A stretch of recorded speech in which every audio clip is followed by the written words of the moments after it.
আমরা কি উপায়ে বিভ্রান্তিহীন মানুষ হতে পারি? আমরা কিভাবে নিশ্চিতভাবে জানতে পারি যে আমরা সঠিক পথে যাচ্ছি, যে আমরা আসলে আল্লাহর ক্ষমা ভিক্ষা চাচ্ছি?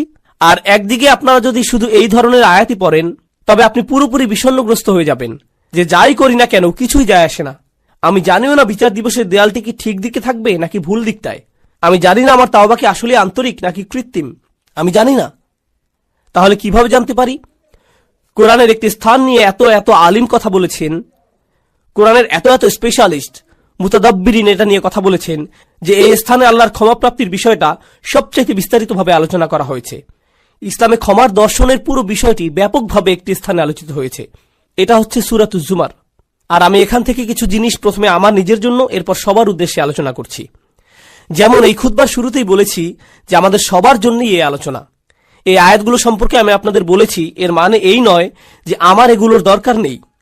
এমন নয় যে আমি জান্নাতের গ্যারান্টি পেয়ে গেছি, আপনারা এখনো পাননি। বরং আমাদের সবার অবস্থা একই এখানে। আল্লাহ তাদের সম্পর্কে বলছেন যারা ইসলাম সম্পর্কে কথা বলে। আল্লাহ বলছেন, ওমান আহসানু ক্বালাম মিম্মান দাআ ইলাল্লাহ ওয়া আমিলা সলিহান ওয়া ক্বালা ইন্নানী মিনাল মুসলিমিন। আর তার চেয়ে কার কথা উত্তম যে আল্লাহর দিকে মানুষকে আহ্বান জানায় এবং নিজেও সৎ কাজ করে? এর মানে সে নিজেও আমলের ঊর্ধ্বে হতে পারবে না। শুধু কথা বলাই যথেষ্ট না, তার নিজেকেও আমল করতে হবে। ওয়া ক্বালা ইন্নানী মিনাল মুসলিমিন। আর সে স্পষ্টভাবে বলে দেয়, আমি মুসলিমদের অন্তর্ভুক্ত। এর দুইটি অর্থ। এক, সে মুসলিম হিসাবে গর্বিত। আর দুই, সে নিজেকে অন্যান্য মুসলিমের চাইতে উত্তম মনে করে না, সে নিজেকে বেশি ভালো মনে করে না। তাই আমরা সবাই একত্রে, সবারই একই অবস্থা। আল্লাহর সামনে অন্তত এই দুনিয়াতে কেউই একজনের চাইতে অন্যজন উত্তম অবস্থায় নেই। আর শুধু আল্লাহই জানেন যে বিচার দিবসে আমাদের অবস্থা কি হবে। আর আল্লাহ এখনো জানেন আমাদের অন্তরের অবস্থা কেমন। যে আয়াতটি দিয়ে আপনাদের বলতে চাচ্ছি এখানে, তা আশা দিয়ে শুরু হয়। এটা গুরুত্বপূর্ণ, কারণ আমাদের দিন আশা দিয়ে শুরু হয়, ভীতি প্রদর্শন দিয়ে নয়। এটা সাবধানবাণী দিয়ে শুরু হয় না। যদিও আমার খুতবা তাই দিয়ে শুরু হয়েছিল, কারণ আপনাদের অনেকেই ছোটবেলা থেকে সবচেয়ে বেশি যেটা শুনে বড় হয়েছিলেন তা হচ্ছে ইসলাম ভয় প্রদর্শন দ্বারা পূর্ণ। আমাদের দিনে অনেক ভয় দেখানো হয়েছে, এটা করলে আল্লাহ তোমাকে ধরবে। বাচ্চাকাল থেকে বাবা মা এটা বলে আসছে, তুমি হারাম কিছু করলে আল্লাহ তোমাকে অনেক শাস্তি দেবেন, এই ধরনের শাস্তি, জাহান্নামে ওই ধরনের শাস্তি, এই শাস্তি। এগুলো কোত্থেকে শুরু হয়? কুল। নবীজিকে বলতে বলা হচ্ছে কুল, ওদেরকে বলে দিন। এই কুলটি গুরুত্বপূর্ণ, কারণ মুসলিমদের জন্য তখন আশার বাণী তাদের রাসূলের মুখ থেকেই শোনা জরুরি ছিল সাল্লাল্লাহু আলাইহি সাল্লাম। আর এই সুন্নতের ধারাবাহিকতা রক্ষায় আমরা এই আশা কিন্তু শুধু কিতাব থেকেই পাই না, বরং যারা রাসূল সাল্লাল্লাহু আলাইহি সাল্লামের উত্তরাধিকার বহন করেন তাদের কাছ থেকেও আশা পাই। এই লিগ্যাসি বহনকারী হিসাবে আপনি আমি, আমাদের উচিত ছিল অন্যদের আশার বাণী শোনানো। এই কুল শব্দের মধ্যেই, এই কুল শব্দটির মধ্যেই এই বিষয়টা সন্নিহিত। কুল ইয়া ইবাদিয়াল্লাযীনা আসরাফু আলা আনফুসিহিম। তাদেরকে বলে দিন, আমার বান্দারা, আমার দাস, আমার বান্দা যারা নিজেদের বিরুদ্ধে চলে গিয়েছ। আরবিতে ইসরাফ মানে সীমা অতিক্রম করা, উচিতের বাইরে চলে যাওয়া। যদি আপনি বেশি খেয়ে খাবার গলা পর্যন্ত চলে এসেছে এমন অবস্থা হয়, তাহলে আপনি খাদ্য গ্রহণে ইসরাফ করেছেন, বেশি খেয়ে ফেলেছেন। যেখানে বেশি খরচ করা উচিত নয় সেখানে অতিরিক্ত খরচ করে ফেললে আপনি খরচে ইসরাফ করেছেন। প্রতিশোধ নিতে গিয়ে কারো উপরে চরের বিপরীতে যদি 10 গুণ চর দিয়ে বসেন, তাহলে আপনি প্রতিশোধ গ্রহণে ইসরাফ করলেন। ইসরাফ মানে বাড়াবাড়ি করে ফেলা। আল্লাহ বলছেন, আমার বান্দারা যারা নিজেদের বিরুদ্ধে বাড়াবাড়ি করে ফেলেছ, তারা অনেক ক্ষেত্রে যা করার তার চাইতে বেশি করে ফেলেছে। কিন্তু আল্লাহ বলেননি ইসরাফ কোন ক্ষেত্রে, সম্পদের ইসরাফ নাকি কথাবার্তার ইসরাফ নাকি গাফলতির ইসরাফ। ইসরাফটা কিসের এখানে, বাড়াবাড়ি কোথায় হয়েছে? আল্লাহ এটা নির্দিষ্ট করেননি, কারণ আমরা অনেক কিছুতেই বাড়াবাড়ি করি। আপনি অতিরিক্ত অলস হতে পারেন, আপনি বাড়াবাড়িভাবে রাগী হতে পারেন, আপনি অতিরিক্ত লোভী হতে পারেন, আপনি অনেক কিছুতেই বাড়াবাড়ি করতে পারেন, অনেক কিছুতে অতিরিক্ত করতে পারেন। আর আল্লাহ বলছেন, তোমরা যেই বাড়াবাড়ি করে ফেলেছ নিজেদের বিরুদ্ধে, এটা আরেকটা জিনিস।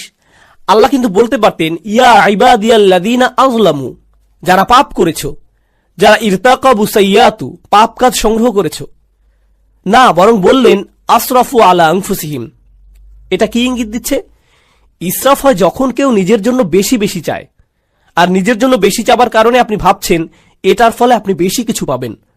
আর আল্লাহ এই আয়াতের বাস্তবতা বলছেন, তিনি বললেন আসরাফু আলা আনফুসিহিম, তিনি লি আনফুসিহিম বলেননি, তিনি বলেছেন, তোমরা নিজেদের বিরুদ্ধে বাড়াবাড়ি করেছ, নিজের জন্য করনি। তুমি ভাবছিলে তুমি গিয়ে সীমা অতিক্রম করেছ, কারণ এতে তোমার জন্য কিছু থাকবে, কিন্তু বাস্তবতা হলো প্রত্যেকবার এমনটা করার সময় এটা তোমার বিরুদ্ধেই গিয়েছে। আলা আনফুসিহিম লা তাকনাতু মির রাহমাতিল্লাহ।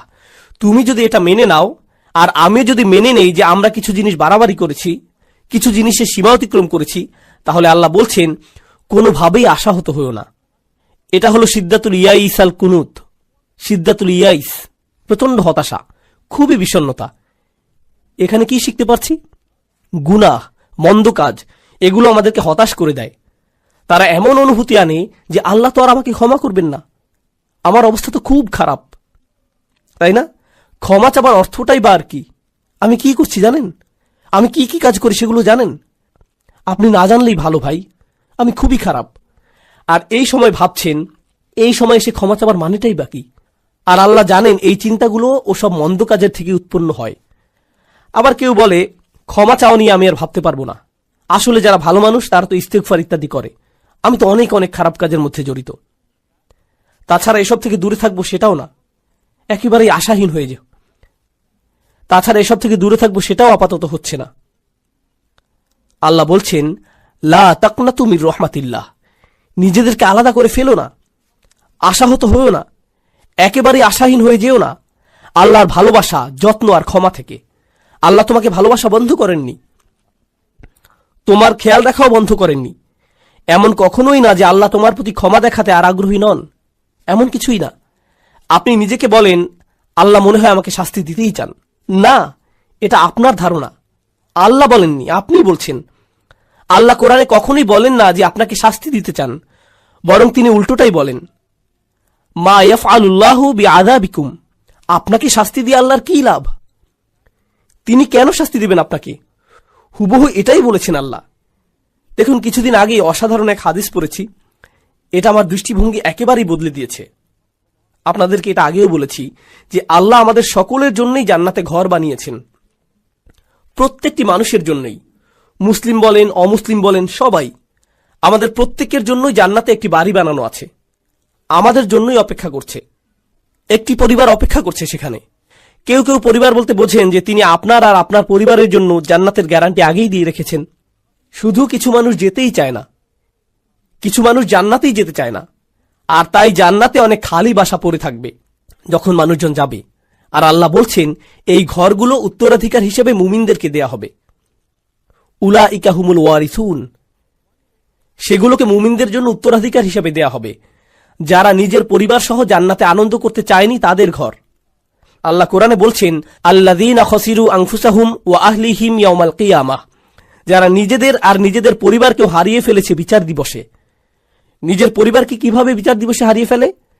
কারণ পরিবার তো অপেক্ষাই করছিল, পরিবার তো জান্নাতেই ছিল, সুন্দর এক জীবন তো ছিল ওখানে।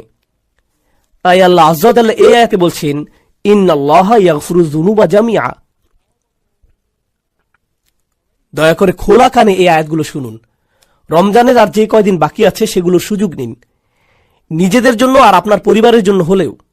ইন্নাল্লাহা ইয়াগফিরুয যুনুবা জামিআ, আল্লাহ ক্ষমা করে দিবেন সমস্ত গুনাহ, সব একত্রেই। আর এটা কোরআনের একটা মিরাকল। কোরআনের সবচেয়ে বড় উপহারগুলোর একটি এই যে আল্লাহ বলেছেন জুনুব, তিনি সাইয়্যাত বলেননি। কারণ আরবিতে সাইয়্যাত হলো গুনাহ, আর জুনুব তার চাইতে ছোট। আর আল্লাহ বলছেন তিনি ছোটগুলোকেও ঢেকে রাখবেন। আসলে ছোটগুলোর নাকচ করা বড়গুলোকেও অন্তর্ভুক্ত করে ফেলে। যেমন আল্লাহ যদি বলেন আমি তোমার বড় গুনাহগুলো মাফ করে দেব, এর মানে তিনি ছোট গুনাহগুলো হয়তো বাদ দেবেন। তিনি বলছেন আমি তোমার ক্ষুদ্রতম গুনাহটিকেও ক্ষমা করব, তোমার আমলনামা এতই পরিষ্কার করে দেব যে তাতে একটুও দাগ থাকবে না, সবকিছু চলে যাবে জামিআন, সবকিছু একত্রেই। ইন্নাহু হুয়াল গফুরুর রহিম, কোনো সন্দেহ নেই তিনিই একমাত্র যিনি প্রচন্ডভাবে ক্ষমাশীল, প্রচন্ড ক্ষমাশীল তিনি। আর তিনি সর্বক্ষণই প্রেমময়ী, সর্বক্ষণই করুণাময়, সর্বক্ষণই যত্নশীল। এটাই ক্ষমার ব্যাপারে প্রথম বার্তা দেবার কথা ছিল। আল্লাহ সবকিছু মাফ করে দিতে প্রস্তুত, আল্লাহ আপনার সবকিছু একেবারে নতুন করে শুরু করতে প্রস্তুত। তবে সেটাই কিন্তু একমাত্র নয়। কেউ এই আয়াত পড়ে ভাবলো এটাই আয়াতটির বার্তা। না না না না, দেখুন, আমের বা নির্দেশ কিন্তু এখনো চলছে। তাই পরে আয়াতটি পড়ার পদ্ধতি হলো, উল ইয়া ইবাদিয়াল্লাযীনা আসরাফু আলা আনফুসিহিম আনিবু ইলা রাব্বিকুম। এটা ঠিক এমনই, এভাবেই বোঝানো হচ্ছে।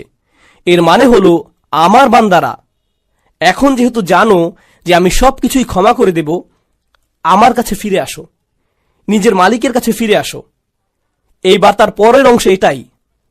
ক্ষমার আলোচনা ওখানেই শেষ হয়নি, তার কাছে ফিরে আসুন। তিনি বলছেন, আমি ক্ষমা করতে প্রস্তুত, কিন্তু আমার ক্ষমা বিনামূল্যে নয়। এটা অর্জন করতে তোমাকে কিছু একটা করতে হবে।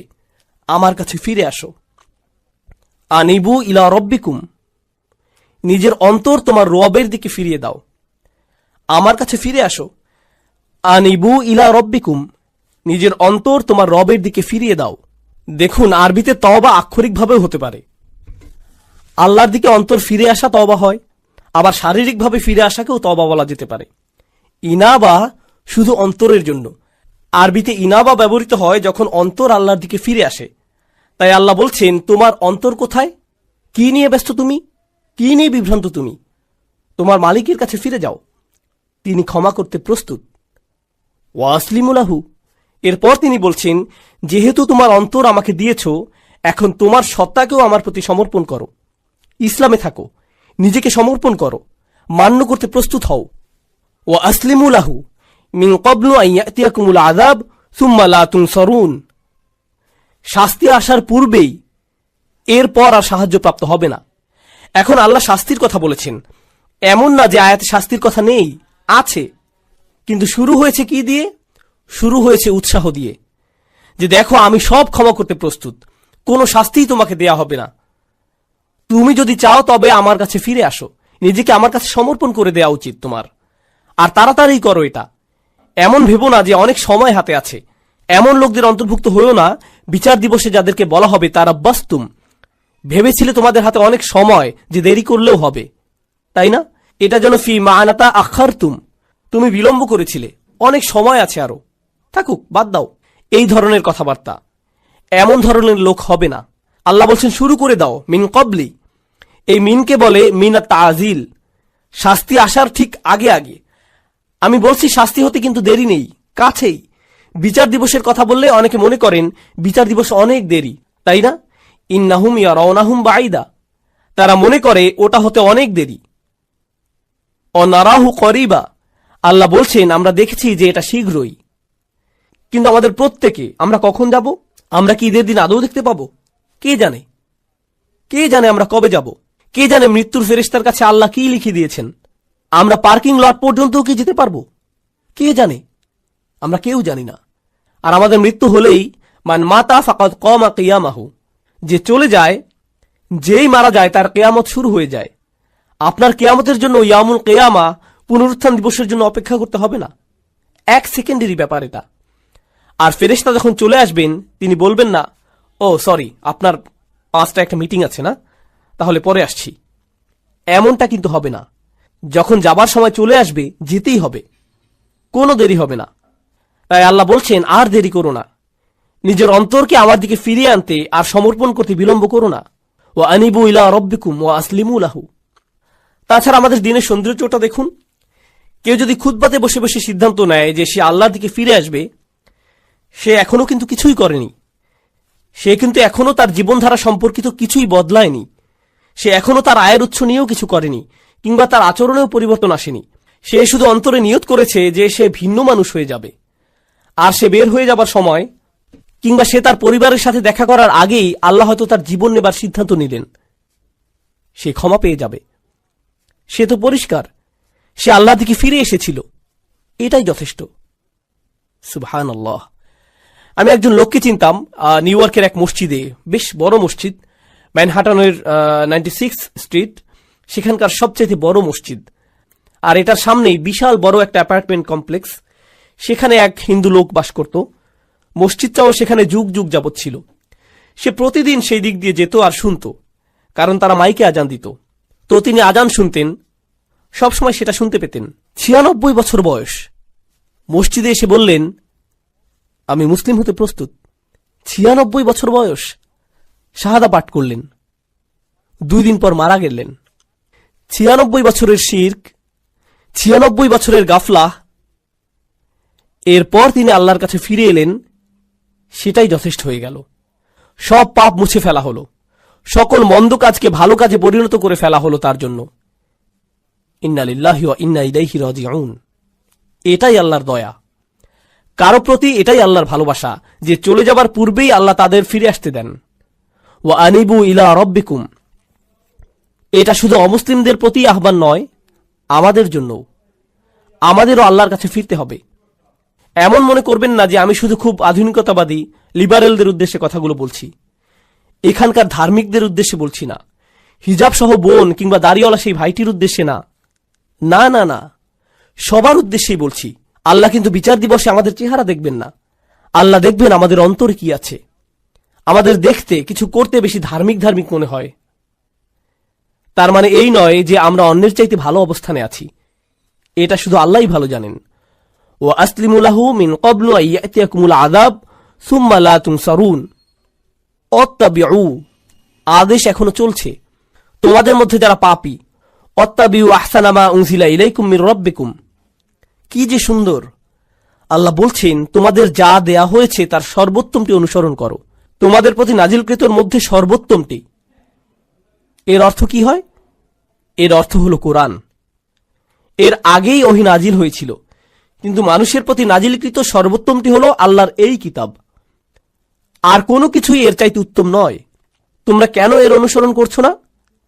আল্লাহ এই আয়াতে আমাদের বলছেন, যারা তার দিকে ফিরে আসতে চায়, তার দিকে ফিরে আসার রাস্তাটি হলো তার কিতাবের অনুসরণ করা। আর না বুঝে কোনো মানচিত্র তো আপনি অনুসরণ করতে পারবেন না। আপনি দিক না চিনলে মানচিত্র কিভাবে অনুসরণ করবেন? আপনার আমার এই কিতাবের সাথে সরাসরি সম্পর্ক করা দরকার।